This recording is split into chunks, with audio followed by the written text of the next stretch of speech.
Hello everyone, आज के class का जो टॉपिक ऑफ डिस्कशन है वो है working of half wave rectifier. Working of half wave rectifier को operation of half wave rectifier भी बोला जाता है। Working of half wave rectifier काफी इजी टॉपिक है और बहुत ही इंपॉर्टेंट टॉपिक है आप लोग के semester examination point of view से। आप लोग के सेमेस्टर एग्जाम्स में working of half wave rectifier explain करने के लिए पूछा जाता है। मैं ऑलरेडी आप लोग को बता चुका हूँ कि जो हाफ वेव रेक्टिफायर होता है वो half of AC input signal को पास करता है, half of AC input signal को पास करता है और remaining half of AC input signal को ब्लॉक करता है। आज इस वीडियो लेक्चर में ये आप लोग को जानने के लिए मिलेगा कि कैसे ये half of AC input signal को पास करता है और remaining half of AC input signal को ब्लॉक करता है। तो चलिए फटाफट टॉपिक स्टार्ट करते हैं। सबसे पहले मैं ऑपरेशन एक्सप्लेन कर देता हूँ, उसके बाद जो इसके पॉइंट्स है उसको मैं एक्सप्लेन करूंगा। ऑलरेडी मैं आप लोगों को लास्ट वीडियो लेक्चर में इसका सर्किट डायग्राम बता चुका हूँ। लास्ट वीडियो लेक्चर में हमने बताया था कि जनरली स्टेप डाउन ट्रांसफार्मर इस रेक्टिफायर सर्किट के साथ यूज होता है। जो रेक्टिफायर सर्किट का मेन पार्ट होता है ना, ये ट्रांसफार्मर का सेकेंडरी से स्टार्ट होता है। ठीक है, तो यहाँ पे हमने बताया था कि ये स्टेप डाउन ट्रांसफार्मर यूज होता है और स्टेप डाउन ट्रांसफार्मर का ये जो सेकेंडरी वाइंडिंग होता है इसी से अपना डायोड कनेक्टेड होता है और डायोड ही इस रेक्टिफायर सर्किट का मेन कंपोनेंट होता है। तो यहाँ पे एक डी डायोड यूज कर लिए और इसी डायोड के साथ यहाँ पे लोड कनेक्टेड होता है जिसको हम लोग आरएल से रिप्रेजेंट करते हैं। तो यही सर्किट हमने आप लोगों को बताया था। ये जो एसी इनपुट वोल्टेज सोर्स है इसको हम लोग वीएस नाम दे देंगे। इसका वेवफॉर्म अगर बनाना चाहें तो कुछ ऐसा वेवफॉर्म बना सकते हैं। जब एसी इनपुट वोल्टेज इसके प्राइमरी वाइंडिंग ऑफ ट्रांसफार्मर पे अप्लाई किया जाता है तो ये जो ट्रांसफार्मर है इस एसी इनपुट सिग्नल को स्टेप डाउन कर देता है, यानी कि वोल्टेज का जो लेवल है उसको कम कर देता है और यहाँ से ये एक small value of AC input signal produce करता है। यही स्मॉल एसी सिग्नल जब इस डायोड से पास होता है तो यहाँ पे लोड पे हम लोगों को कुछ इस तरह का आउटपुट सिग्नल मिल जाता है। इसको वी आउट सिग्नल बोलेंगे। ये टाइम एक्सिस पे ड्रॉ किया जाता है। ठीक है, तो अब सवाल ये है कि कैसे ये एसी सिग्नल को पल्सेटिंग डीसी सिग्नल में कन्वर्ट किया। लास्ट क्लास याद होगा, मैंने बताया था कि इस तरह का जो भी सिग्नल होता है इसको पल्सेटिंग डीसी सिग्नल बोलते हैं। और कभी भी कोई भी rectifier pure DC signal output produce नहीं करता है। अगर प्योर डीसी सिग्नल प्रोड्यूस कर देता तो फिल्टर का कोई काम ही नहीं होता। ठीक है, तो कभी भी कोई rectifier pure DC signal output के रूप में प्रोड्यूस नहीं करेगा।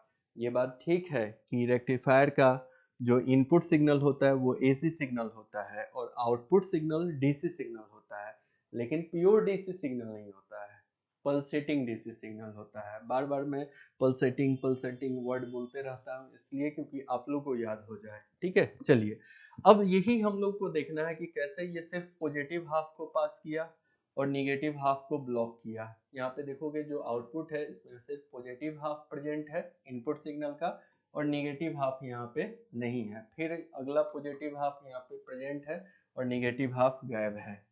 तो यही चीज आप लोगों को यहाँ पे समझना है। देखो होता है क्या है, ये जो एसी इनपुट सिग्नल है यही इस डायोड से पास होगा। ठीक है, डायोड का ये एनोड टर्मिनल होता है, ये कैथोड टर्मिनल होता है, सारे लोगों को पता है। अब देखो सबसे पहले हम लोग डिस्कस करेंगे कि पॉजिटिव हाफ जब सिग्नल पास होता है, ये वाला पार्ट जब पास होता है इस डायोड से, तो डायोड कैसे वर्क करता है। पॉजिटिव हाफ के दौरान मान लो इसको एक्स नाम दे दिए, इसको वाई नाम दे दिए। ये जो सेकेंडरी वाइंडिंग है इसके टर्मिनल को एक्स और वाई नाम दे दिए। और जब पॉजिटिव हाफ पास होता है तो यहाँ पे प्लस और यहाँ पे माइनस पोलरिटी हो जाता है। देखोगे एक्स पॉइंट पे प्लस पोलरिटी, वाई पॉइंट पे माइनस पोलरिटी हो जाता है। और इसका मतलब ये है कि ये जो प्लस वोल्टेज है इसके एनोड टर्मिनल पे अप्लाई होगा, प्लस वोल्टेज एनोड पे, और कैथोड पे माइनस वोल्टेज अप्लाई होगा। तो एनोड पे पॉजिटिव वोल्टेज और कैथोड पे नेगेटिव वोल्टेज जब अप्लाई होता है तो डायोड आपका फॉरवर्ड बायस हो जाता है। और अब मैंने आप लोग को बताया हुआ कि 0.7 वोल्ट सिलिकॉन का अगर डायोड है तो मिनिमम 0.7 वोल्ट वोल्टेज अप्लाई करना होता है। तो हम लोग मान लेते हैं कि यहाँ से जो फॉरवर्ड वोल्टेज मिला ये 0.7 के अबव है। मैंने आप लोगों को फॉरवर्ड बायस, रिवर्स बायस सब चीज पढ़ाया हुआ है। ये एनोड टर्मिनल, ये कैथोड टर्मिनल, एनोड को पॉजिटिव से कैथोड को नेगेटिव से कनेक्ट करते हैं। तो ये फॉरवर्ड बायस हो जाता है। और फॉरवर्ड में ये क्या करता है, कंडक्ट करता है, फॉरवर्ड करंट पास करता है। रिवर्स का कहानी भी मैंने बताया हुआ है। रिवर्स में ये एनोड और ये कैथोड हो गया। एनोड निगेटिव से, कैथोड पॉजिटिव से कनेक्टेड होता है। याद है, ये फॉरवर्ड बायस एनोड पॉजिटिव से, कैथोड निगेटिव से। रिवर्स बायस में एनोड निगेटिव से और कैथोड पॉजिटिव से कनेक्टेड होता है। तो इसको रिवर्स बायस करते हैं। इस कंडीशन में ये ऑफ स्विच का काम करता है, इस कंडीशन में ये ऑन स्विच का काम करता है, करंट फ्लो करता है। इसमें करंट का वैल्यू क्या हो जाएगा, 0 हो जाएगा। फॉरवर्ड में करंट फ्लो करता है, रिवर्स में करंट फ्लो नहीं करता। तो ये सब बेसिक कॉन्सेप्ट है जो कि ऑलरेडी हम बताए हुए हैं। तो इस कंडीशन में पॉजिटिव हाफ के केस में ये डायोड आपका फॉरवर्ड बायस हो जाएगा, क्योंकि एनोड पे पॉजिटिव वोल्टेज मिलेगा, कैथोड पे नेगेटिव वोल्टेज मिलेगा। तो ये कंडक्ट कर जाएगा और यहाँ से एक करंट पास होगा, मान लो आई करंट फ्लो होगा, और वही आई करंट यहाँ से जाएगा ऐसे डायोड से होते हुए, लोड से होते हुए ऐसे फ्लो कर जाएगा। यानी कि जितना आपने एसी इनपुट वोल्टेज दिया उतना ही यहाँ पे एसी आउटपुट वोल्टेज मिल जाएगा।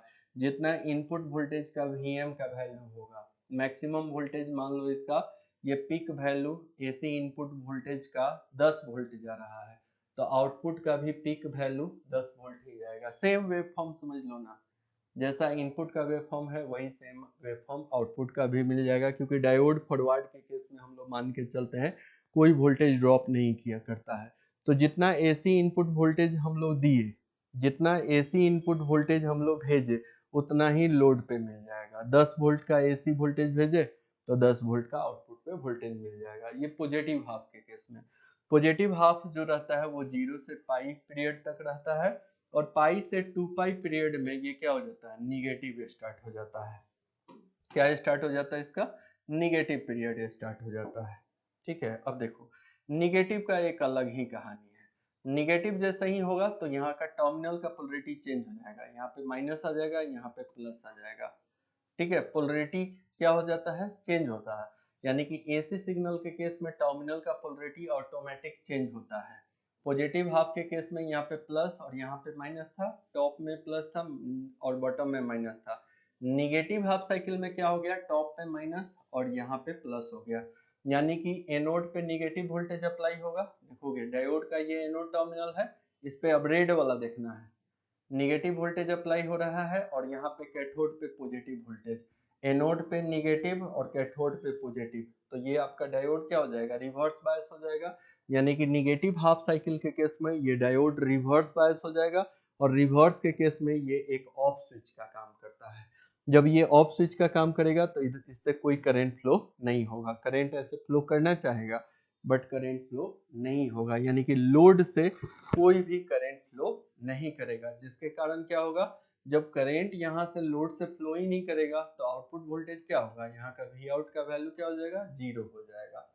ठीक है, अगेन क्या होगा, फिर से 2 पाई के बाद पॉजिटिव हाफ साइकिल जाएगा। पॉजिटिव हाफ साइकिल के केस में फिर से पॉजिटिव निगेटिव, और इस पॉजिटिव निगेटिव के लिए ये डायोड फॉरवर्ड बायस हो जाएगा। डायोड आपका कंडक्ट करेगा और फिर से यहाँ से कंडक्ट करके लोड पे आउटपुट मिलेगा। ठीक है, तो यही होते रहता है हर एक पॉजिटिव हाफ साइकिल में। हर एक पॉजिटिव हाफ साइकिल में डायोड कंडक्ट करेगा, हर एक निगेटिव हाफ साइकिल में डायोड कंडक्ट नहीं करेगा।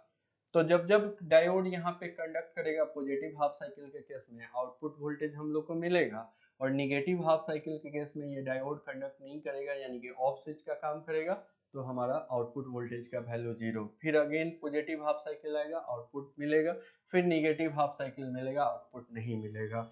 अब इसको देखो ऐसे भी समझ सकते हो, समझाने के लिए तो पूरा कॉन्सेप्ट समझा दिए। दो अलग से फिगर बना सकते हो आप लोग। ठीक है, दो अलग से फिगर बना सकते हो।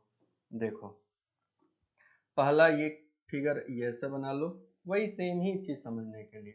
अब हम यहाँ पे ट्रांसफार्मर नहीं बना रहे हैं, ये जो ट्रांसफार्मर का सेकेंडरी वाइंडिंग है, यहाँ पे तो एसी वोल्टेज है, तो इसको हम लोग एक एसी वोल्टेज सोर्स की तरह मान लिए, VAC। ठीक है, और इसमें आपका यही एसी इनपुट सिग्नल है। ठीक है, V इन लिखो या VS लिखो, सोर्स वोल्टेज हो गया, ये डायोड हो गया। ठीक है, और ये आपका RL हो गया। अब देखो होगा क्या, यहाँ से पॉजिटिव हाफ साइकिल जाएगा। ठीक है, पॉजिटिव हाफ साइकिल जाएगा, तो पॉजिटिव हाफ साइकिल के केस में यहाँ पे प्लस, यहाँ पे माइनस। ठीक है, पॉजिटिव हाफ साइकिल के केस में पिंक कलर से बनाते हैं। देखो यहाँ पे प्लस, यहाँ पे माइनस, ये डायोड का एनोड टर्मिनल, ये कैथोड टर्मिनल, ये डायोड क्या होगा, ऑन स्विच की तरह काम करेगा, करंट पास होगा, तो यहाँ पे हम लोगों को आउटपुट मिल जाएगा। ठीक है, ये केस 1 है। सेकेंड केस भी कंसीडर कर लो। दूसरा वाला केस में सेम यही फिगर बनाएंगे। ठीक है, मतलब हम बच्चा वाला कॉन्सेप्ट बता रहे हैं यार, सबसे इजी टॉपिक इस पूरे सब्जेक्ट का यही है। ये डायोड हो गया, ठीक है, ये आपका एसी वोल्टेज हो गया। अब हम लोग जो एसी इनपुट सिग्नल दिए हैं इसमें हम लोगों को पॉजिटिव हाफ नहीं, अब हम लोगों को निगेटिव हाफ कंसीडर करना है। ये वाला, ये निगेटिव हाफ कंसीडर करना है, क्योंकि पॉजिटिव हाफ के बाद निगेटिव हाफ आ जाता है। तो एक ही फिगर को हम समझाने के लिए आपको दो फिगर का यूज कर रहे हैं। तो जब निगेटिव हाफ जाएगा तो यहाँ का टर्मिनल का पोलैरिटी माइनस, यहाँ पे प्लस। देखोगे पॉजिटिव हाफ के केस में ये प्लस माइनस हुआ करता था, निगेटिव हाफ के केस में ये माइनस प्लस हो गया। और ये जो डायोड है ये ऑफ स्विच का काम करेगा। ऑफ स्विच का सर्किट सिंबल आप लोग को पता होगा पहले से, ये ऐसे ऑफ हो जाएगा। जब ये ऑफ हो जाएगा तो यहाँ पे कोई करंट फ्लो होगा क्या, सर्किट करंट का वैल्यू क्या हो जाएगा, 0। कोई भी करंट आपका लोड से पास नहीं होगा। यानी कि निगेटिव हाफ जब दिए तो यहाँ पे जो आउटपुट मिला, सुनोगे, पॉजिटिव हाफ में तो मिला था लेकिन ये निगेटिव हाफ में कोई आउटपुट नहीं मिला। ये पाई और ये 2 पाई, देखो ये होता है पाई और ये होता है 2 पाई। तो पाई से 2 पाई का जो सिग्नल हमारा सर्किट से पास होगा, पाई से लेके 2 पाई तक, तो उस समय हम लोगों को आउटपुट नहीं मिलेगा। फिर अगेन क्या होगा, अगर 2 पाई से 3 पाई तक सिग्नल जाएगा तो फिर से यही कहानी स्टार्ट हो जाएगा, क्योंकि ये पॉजिटिव सिग्नल हो गया। पॉजिटिव सिग्नल के केस में क्या होता है, यहाँ पे प्लस यहाँ पे माइनस, और ये डायोड फॉरवर्ड बायस होता है, ऑन स्विच का काम करेगा, करंट यहाँ से पास करेगा लोड पे, तो हम लोग को आउटपुट मिलेगा। ठीक है, ये 0 पाई 2 पाई, ये हो गया 3 पाई, तो 2 पाई से 3 पाई तक फिर आउटपुट मिलेगा। फिर 3 पाई से 4 पाई तक कोई आउटपुट नहीं मिलेगा। फिर 4 पाई से 5 पाई के लिए मिलेगा। आप देख सकते हो जितना भी इवन पाई है, 0 से स्टार्ट हुआ, 2 पाई से स्टार्ट हुआ, 4 पाई से स्टार्ट हुआ, तो जब जब इवन पाई आएगा तभी आपका आउटपुट यहाँ पे मिलेगा। ठीक है, तो यही कहानी है इस रेक्टिफायर का। ठीक है, एक्चुअली आप लोग को भी पता होगा कि ये जो अल्टरनेटिंग सिग्नल होता है ना, इसका नाम एसी सिग्नल, एसी का मतलब होता है अल्टरनेटिंग। अल्टरनेटिंग क्यों नाम पड़ा, क्योंकि ये पॉजिटिव और निगेटिव हाफ साइकिल के दौरान क्या करता है, अपने टर्मिनल पे पोलरिटी चेंज करते रहता है। तो सर्किट वही है, सिग्नल वही है, लेकिन ये डायोड कभी ऑन हो जा रहा है, कभी ऑफ हो जा रहा है। हर एक पॉजिटिव हाफ साइकिल में ये ऑन हो जा रहा है, हर एक निगेटिव हाफ साइकिल में ये ऑफ हो जा रहा है। आ रहा है बात समझ में। तो डायोड जो है ना, according to applied voltage, according to applied input voltage, ये डायोड का नेचर चेंज हो रहा है, कभी ऑन तो कभी ऑफ, कभी ऑन तो कभी of, her positive half cycle में ऑन, हर एक नेगेटिव हाफ साइकिल में ऑफ। ठीक है, इसका यही वेवफॉर्म है। ठीक है, इसका वेवफॉर्म भी हम लोग को पढ़ना होता है। तो आई थिंक ये आप लोग को दिखाई दे रहा होगा, थोड़ा सा हम इस पे क्या करते हैं, स्केच चला देते हैं। देखिए ये आपका इनपुट सिग्नल हो गया, ओमेगा टी के फॉर्म में है, थीटा के फॉर्म में भी ले सकता हूँ। ये आपका प्योर एसी इनपुट सिग्नल हो गया। क्या हो गया, प्योर एसी इनपुट सिग्नल हो गया। यहाँ पे 0, ये पाई, ये 2 पाई, यहाँ पे 3 पाई, यहाँ पे 4 पाई, यहाँ पे 5 पाई, और इस पॉइंट पे 6 पाई हो गया। क्लियर। अब देखोगे आउटपुट कब कब मिल रहा है, ये इनपुट वोल्टेज हो गया, देखोगे इनपुट लिखा हुआ, ये मैक्सिमम वीएम है, मतलब ये जो मैग्नीट्यूड होता है ना, इसको हम लोग वीएम बोलते हैं। ठीक है, अब देखो ये आउटपुट कब कब मिल रहा है, तो 0 से पाई, 0 से पाई आउटपुट मिला हम लोगों को, और इसका भी मैक्सिमम एम्पलीट्यूड वीएम के बराबर है। जैसे शुरू में हमने एग्जांपल दिया, इसका मैक्सिमम वीएम का वैल्यू, यानी कि वीएम का वैल्यू 10 वोल्ट है, तो यहाँ पे भी वीएम का वैल्यू 10 ही होगा, क्योंकि रास्ते में कोई वोल्टेज ड्रॉप नहीं हो रहा। जितना इनपुट भेजे, जितना इनपुट वोल्टेज भेजे, उतना ही आउटपुट वोल्टेज हम लोग को मिल जाता है। लेकिन ये सिर्फ और सिर्फ पॉजिटिव हाफ साइकिल के केस में मिलेगा।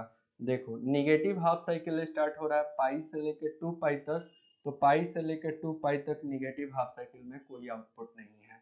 फिर 2 पाई से लेके 3 पाई तक हमारा इनपुट सिग्नल है।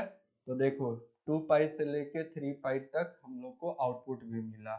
जब जब पॉजिटिव हाफ हम लोगों को मिलेगा, ठीक है, तब तक यहाँ पे आउटपुट भी पॉजिटिव हाफ के लिए मिलेगा, लेकिन निगेटिव हाफ के लिए कोई भी आउटपुट नहीं मिलता है। ठीक है, अच्छा एक केस और है वो भी समझिए। ठीक है, अगर मान लो इस सर्किट का डिजाइन हम लोग ऐसे करते हैं, यहाँ पे ये ट्रांसफार्मर का सेकेंडरी के लिए एसी इनपुट बना लिया, डायोड को ऐसे लगा दिया जाए। ठीक है, तो क्या इस केस में हमारा ये रेक्टिफाइड सर्किट होगा? और अगर होगा तो इसका आउटपुट कैसा होगा? ठीक है, ये एसी इनपुट सिग्नल को VS से रिप्रेजेंट कर रहे हैं या Vin से भी रिप्रेजेंट कर सकते हो। ऐसे मान लो इनपुट दिए, तो इसका आउटपुट अगर हम आप लोगों से पूछें कि ड्रॉ करके बताइए कि आउटपुट कैसा आएगा, तो कर लोगे? चलो हम बताते हैं इसका आउटपुट। ये 0 पाई 2 पाई, ये 3 पाई हो गया, 4 पाई हो गया। देखो इस केस में क्या होगा, आपको निगेटिव हाफ साइकिल देखना है।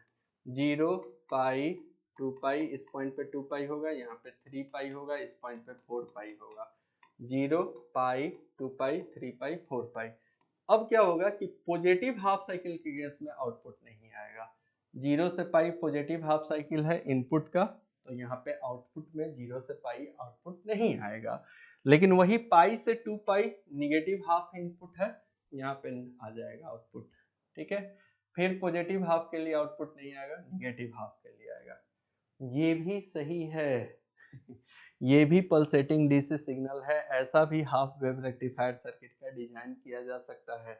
अगर आपको आउटपुट में निगेटिव डीसी वोल्टेज चाहिए या निगेटिव पल्सेटिंग डीसी वोल्टेज चाहिए, अगर आउटपुट में निगेटिव पल्सेटिंग डीसी वोल्टेज चाहिए, तो वो negative pulsating DC voltage diode का कनेक्शन सिर्फ चेंज कर दो, इधर एनोड आ गया इधर कैथोड आ गया, तो ऐसा प्रोड्यूस हो जाएगा। बोलोगे कि सर कैसे? तो देखो ऐसे, ये पॉजिटिव हाफ साइकिल है, पॉजिटिव हाफ साइकिल में यहाँ पे प्लस यहाँ पे माइनस होगा, यानी कि कैथोड पे मिल गया पॉजिटिव और एनोड पे मिल गया निगेटिव। ये क्या हो जाएगा, ऑफ हो जाएगा। ऑफ में कोई करंट पास नहीं होगा। जब ऑफ में कोई करंट लोड से पास नहीं होगा तो आउटपुट वोल्टेज 0। तो देखो आउटपुट वोल्टेज हो गया 0। लेकिन प्यारे बाबू एंड सोना लो, यहाँ पे देखिए, जब निगेटिव हाफ साइकिल हम लोग देते हैं तो यहाँ का पोलरिटी चेंज होगा।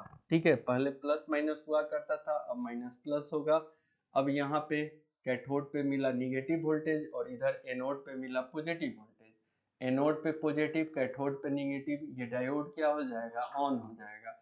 ऑन के केस में क्या होगा, करंट का डायरेक्शन देखोगे क्या होगा।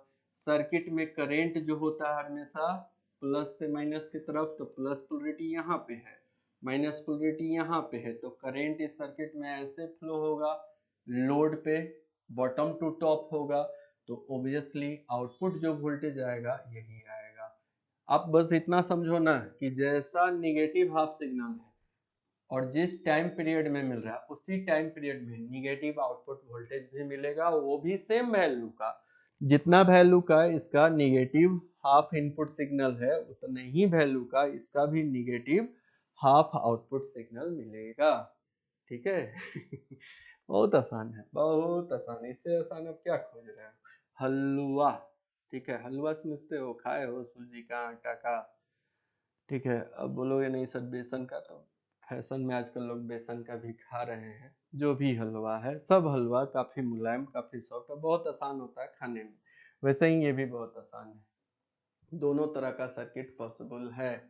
ठीक है, अगर इसका वेव फॉर्म बनाओगे इनपुट आउटपुट का, तो देखो ऐसे बनाओगे इनपुट सिग्नल का वेव फॉर्म, और नीचे में बनाओगे आउटपुट। ये ओमेगा टी लिख लेना, इसको भीन लिख लो, VS लिख लो, जो मन करे लिखो यार। 2 पाई 3 पाई 4 पाई। अब देखो इसी के नीचे ऐसे डॉटेड लाइन ड्रॉ कर लेना, सिर्फ टाइम पीरियड को दिखाने के लिए। तो पॉजिटिव हाफ के केस में तो आउटपुट इसका क्या है, 0 होगा, लेकिन निगेटिव हाफ के केस में आउटपुट मिलेगा। ये पाई से लेकर 2 पाई के लिए, फिर 2 पाई से 3 पाई के लिए आउटपुट 0, फिर 3 पाई से 4 पाई के लिए सेम वेव फॉर्म कॉपी कर लेना है, 3 पाई से 4 पाई। ठीक है चलिए, आई थिंक कि समझ गए होगे यार, बहुत इजी टॉपिक है। आ जाओ यहाँ पे, देखो हमने क्या लिखा है। An AC input voltage V in is applied to the diode through the step down transformer. बोला जा रहा है AC input voltage V in apply किया जा रहा है डायोड पे through step down transformer. Step down transformer के थ्रू, इस स्टेप डाउन ट्रांसफार्मर के थ्रू V in वोल्टेज, इसको V in नाम दे दिए, ये V in वोल्टेज इसको अप्लाई किया जा रहा है। ठीक है, किसको? डायोड को। When step down transformer convert where होगा, अच्छा चलो देखते हैं, इसको चेंज करना होगा तो करा देंगे। Step down transformer convert high input voltage into low output voltage without change frequency and power, where होगा ये। ठीक है, where step down transformer convert high input voltage into low output voltage without change in frequency and power. जो transformer होता है वो frequency के value को और पावर के वैल्यू को चेंज नहीं करता है, सिर्फ वो वोल्टेज के वैल्यू को चेंज करेगा। हाई वोल्टेज का इनपुट देंगे, हाई वोल्टेज का इनपुट देंगे तो सेकेंडरी पे हम लोगों को यहाँ पे लो आउटपुट वोल्टेज मिल जाएगा। ये भी एसी के फॉर्म में था, ये भी एसी के फॉर्म में है। जितना पावर इसका होगा उतना ही यहाँ पे इस ट्रांसफार्मर के सेकेंडरी ट्रांसफार्मर के सेकेंडरी वाइंडिंग पे ये जो सिग्नल मिला इसका पावर सेम ही रहेगा, फ्रीक्वेंसी भी सेम रहता है। ठीक है, जब ट्रांसफार्मर आप लोगों को पढ़ाएंगे तो वहाँ पे हम बताएंगे कि ट्रांसफार्मर जो होता है पावर और फ्रीक्वेंसी के वैल्यू को चेंज नहीं करता है, सिर्फ करंट और वोल्टेज के वैल्यू को चेंज करता है। चलिए अब काम का बात यहाँ से स्टार्ट हो रहा है। AC voltage across the secondary winding changes polarity after every half cycle. जो AC वोल्टेज है अक्रॉस द सेकेंडरी वाइंडिंग, मतलब ट्रांसफार्मर का जो सेकेंडरी वाइंडिंग है उसके अक्रॉस जो AC वोल्टेज है वो अपना पोलरिटी चेंज करता है एवरी हाफ साइकिल। हर हाफ साइकिल के बाद अपना पोलरिटी चेंज कर लेता है। देखो यहाँ पे पॉजिटिव हाफ साइकिल में पॉजिटिव है, यहाँ पे टर्मिनल पे प्लस माइनस है, फिर निगेटिव हाफ साइकिल में माइनस प्लस हो जाता है, फिर plus minus minus plus alternate होते रहता है। तो पोलरिटी अपना चेंज करते रहता है ट्रांसफार्मर के सेकेंडरी टर्मिनल पे। ये ट्रांसफार्मर का सेकेंडरी टर्मिनल है ना, इस पे अपना पोलरिटी चेंज कर जाता है। जैसे एक्स एक टर्मिनल हो गया, वाई दूसरा टर्मिनल हो गया। कुछ भी नया नहीं बता रहे हैं, जो भी पॉइंट हम लिखाए हैं ना उसको आप अभी ऑपरेशन समझ चुके हो, रिलेट करोगे तो आपको हर एक पॉइंट समझ में आएगा। During the positive half of input AC voltage the diode becomes forward bias and allowed to pass current to the load.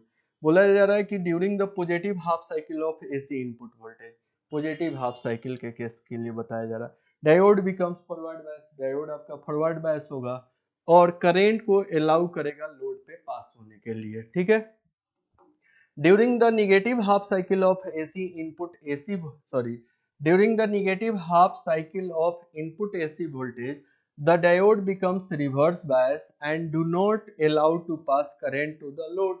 अभी जस्ट कुछ देर पहले ये बात बताए हैं कि नेगेटिव हाफ साइकिल के दौरान, नेगेटिव हाफ साइकिल के दौरान यहाँ पे माइनस और यहाँ पे प्लस पोलरिटी हो जाता है और ये जो डायोड होता है ये रिवर्स बायस हो जाता है, जिसके कारण ये ऑफ हो जाता है और कोई भी करंट लोड पे पास नहीं होने देता है। ठीक है, पॉइंट को रिलेट करके खुद से ही पढ़ो तो ज्यादा आपको आसान लगेगा। Therefore during the positive half cycle current passes through load.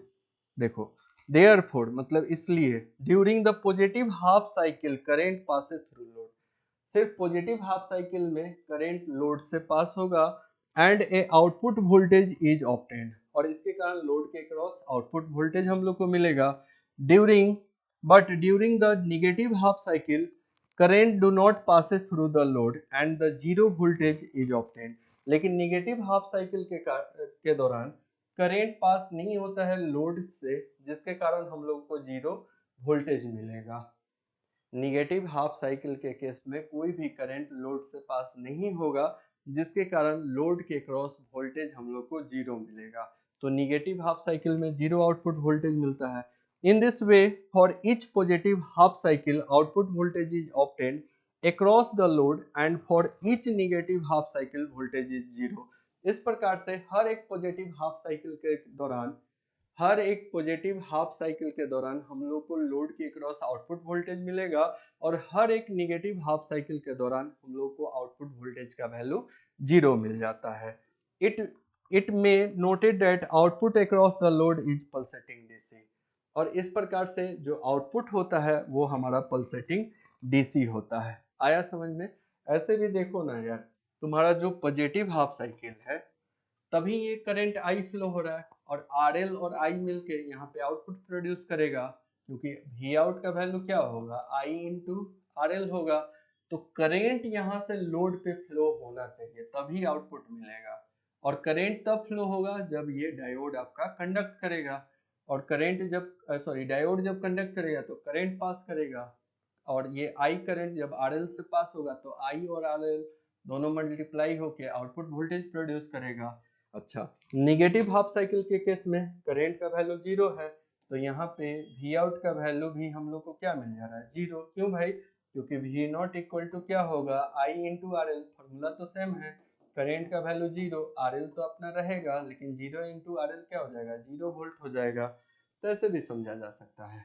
ठीक है, तो पॉजिटिव हाफ के कारण या पॉजिटिव हाफ साइकिल के दौरान हम लोग को आउटपुट मिलता है, लेकिन कैसा आउटपुट मिल रहा है, पल्सेटिंग आउटपुट मिल रहा है। और हमने आप लोग को इंट्रोडक्शन में क्या पढ़ाया है, मैंने आप लोग को बताया हुआ है कि जो भी रेक्टिफायर होता है वो प्योर डीसी सिग्नल प्रोड्यूस नहीं करता है। कैसा डीसी सिग्नल प्रोड्यूस करता है, पल्सेटिंग डीसी सिग्नल। इसमें ना ये एसी नेचर का है, इसमें एसी रिपल्स है। ये है डीसी सिग्नल लेकिन प्योर डीसी सिग्नल नहीं है, इसमें एसी रिपल्स है। आगे चल के रिपल्स वगैरह बताएंगे। आप बोल सकते हो फिलहाल की नॉइजी सिग्नल है। ये डीसी है लेकिन ये प्योर डीसी नहीं है, इसमें एसी नॉइज है। ठीक है, अनवांटेड सिग्नल है। और आज अभी जब क्लास स्टार्ट किए थे तो ये भी बात बोले थे कि हाफ वेव रेक्टिफायर सिर्फ positive half of AC input को पास करता है, पॉजिटिव हाफ ऑफ एसी को पास करता है, और negative half of AC signal को ब्लॉक करता है। तो अभी ऑपरेशन के दौरान ये चीज आप लोग को देखने के लिए मिला था। ये जो वेवफॉर्म है इसको जरूर ड्रॉ कीजिएगा, सेमेस्टर एग्जाम्स में भी ये वेवफॉर्म बनाना चाहिए आप लोगों को। और एक दूसरा केस जो पॉसिबल था रेक्टिफायर का, ये वाला, ये भी हमने बताया, इसको भी ड्रॉ कर लीजिएगा। तो आज की क्लास में बस इतना ही रहने देते हैं। अगले वीडियो लेक्चर से मैं आप लोग को हाफ वेव रेक्टिफायर का एनालिसिस करना सिखाऊंगा, जिसमें मैं आप लोगों को एवरेज वैल्यू निकालना सिखाऊंगा, इसका जो आउटपुट वेवफॉर्म है। ठीक है, ये इसमें इसका एवरेज वैल्यू क्या होगा, आरएमएस वैल्यू क्या होगा, पिक फैक्टर क्या होगा, फॉर्म फैक्टर क्या होगा, हाफ वेव रेक्टिफायर का एफिशिएंसी मैं प्रूव कराऊंगा कि 40.6 कैसे आया। तो बहुत सारा चीज अभी पढ़ाना हाफ वेव रेक्टिफायर का बाकी है, जो कि धीरे धीरे आगे के क्लासेस में मैं पढ़ाऊंगा आप लोगों को। तो चलिए नेक्स्ट वीडियो लेक्चर में मिलते हैं। Thank you.